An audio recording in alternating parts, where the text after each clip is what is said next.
Bahas krisis kelaparan yang terjadi di Gaza, sudah terhubung bersama kami Dr. Hadiki Habib, Ketua Presidium Mercy Indonesia.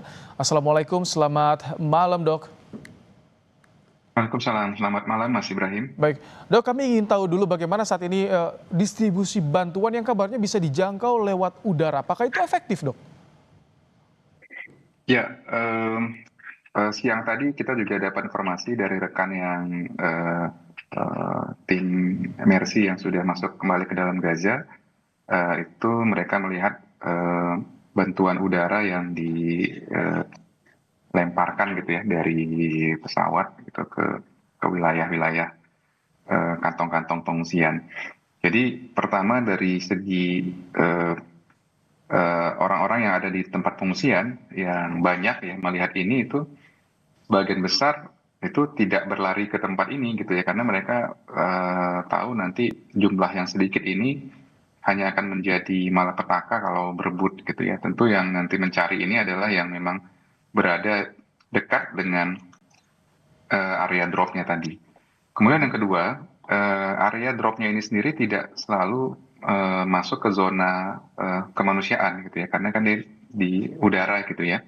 Kita tahu di Gaza ini sendiri sudah banyak buffer-buffer area yang dibangun oleh tentara Israel yang tidak boleh dilalui oleh masyarakat sipil gitu, sehingga masyarakat tidak berani masuk ke area tempat di mana makanan tersebut atau bantuan kemanusiaan itu di drop gitu. Oh, oke. Kalau kita lihat ada di visual yang warga mengambil di pesisir pantai, apakah itu termasuk zona yang aman yang bisa dilalui oleh warga Gaza? Atau ini justru salah satu zona yang berisiko, dok?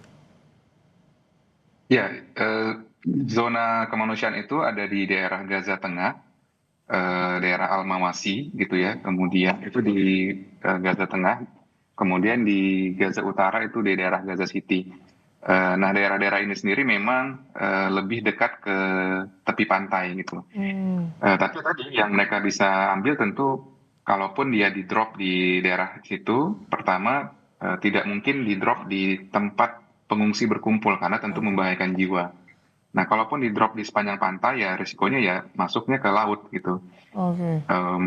Ya artinya ya tidak membantu juga, tidak membantu banyak sebenarnya.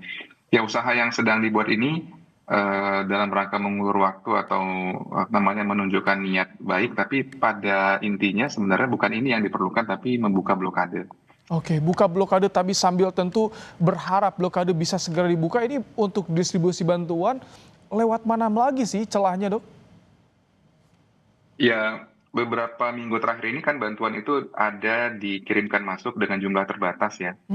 Salah satunya melalui pintu Rafah dan satu lagi melalui utara Gaza. Akan tetapi daerah utara sendiri sudah ditutup dan banyak penjagaan sehingga makanan-makanan ini tidak bisa masuk ke daerah Gaza City yang merupakan daerah kemanusiaan. Karena apa? Karena banyak yang udah keburu dicuri gitu ya di daerah utara yang sekarang sudah tidak apa namanya tidak berpenghuni spesifik gitu ya, tidak ada apa namanya pemerintahan yang mengatur di situ. Baik. Dok, Di daerah selatan juga banyak kelompok apa namanya kelompok-kelompok sempalan gitu yang juga banyak mengambil namanya looters gitu ya, mencuri gitu. pantauan dari rekan-rekan Mercy Indonesia yang tiba saat ini bisa memasuki wilayah Gaza. Bagaimana kondisi warga Gaza saat ini ketika tadi bantuan makanan pun tak bisa dijangkau maksimal? Ya, yang kami saksikan, terutama karena kita bertugas di pelayanan kesehatan ya di rumah sakit, kelaparan ini sebenarnya sudah ke semua warga Gaza gitu ya. Jadi bukan hanya 49.000 tadi itu yang memang tercatat sebagai orang yang sudah sakit akibat kelaparan, tapi orang-orang yang kita lihat dan pernah kita jumpai sebelumnya juga kita sudah lihat penurunan berat badan tanpa apa namanya gejala-gejala malnutrisi itu sudah tampak ya, termasuk untuk para tenaga kesehatan yang bertugas selama ini di rumah sakit gitu, baik dokter maupun perawat. Dok, tekanan internasional seperti apa sih dok yang bisa dilakukan untuk bisa terutama membuka blokade agar permudah akses bantuan, dok?